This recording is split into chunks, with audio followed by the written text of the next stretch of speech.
कोल्हापूर महानगरपालिका निवडणुकींचा बिगुल वाजला असून शहरात आता राजकीय वातावरण तापू लागलं आहे।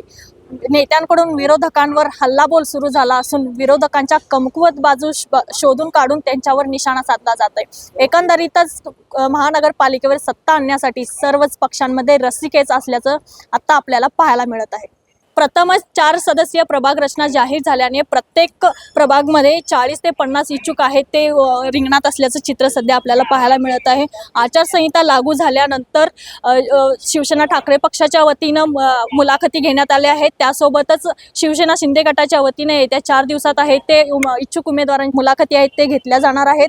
त्यासोबतच काँग्रेस पक्षाच्या मुलाखती आहेत ते काल आणि आज घेण्यात आल्या आहेत आणि भाजपच्या वतीनं देखील इच्छुक उमेदवारांच्या मुलाखती आहेत ते घेण्यात आले आहेत। एकंदरीतच मुलाखतीच्या निमित्ताने नेत्यांकडून विरोधकांवर हल्लाबोल केला जात असून त्यांच्या कमकुवत बाजू शोधण्याचा प्रयत्न सध्या होताना आपल्याला दिसत आहे।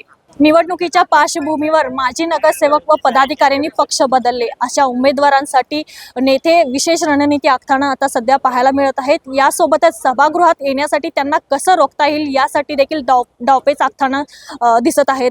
याचबरोबर इंडिया आघाडी असेल, महाविकास आघाडी असेल यांच्या वतीने एकत्र लढण्याचा निर्णय झाला आहे। यासोबतच महायुती आपल्या घटक पक्षांना एकत्र घेऊन लढण्याचा निर्णय घेतला आहे। असं असलं तरी जागा वाटपाचा फॉर्म्युला अद्याप ठरलेला नाही आणि नेते नेमकं काय निर्णय घेणार याकडे आता सर्वांचं लक्ष लागून राहिलं आहे।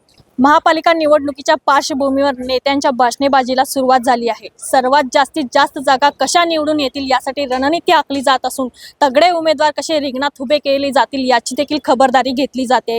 यासोबतच सर्व पक्षांकडून महानगरपालिकेवर आपला झेंडा फडकवला जाईल असा देखील दावा केला जात आहे।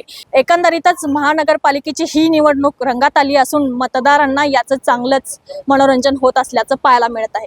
कॅमेरामन आकाश कांबळे सोबत मी अमृता पवार, जनप्रवास लाईव्ह कोल्हापूर।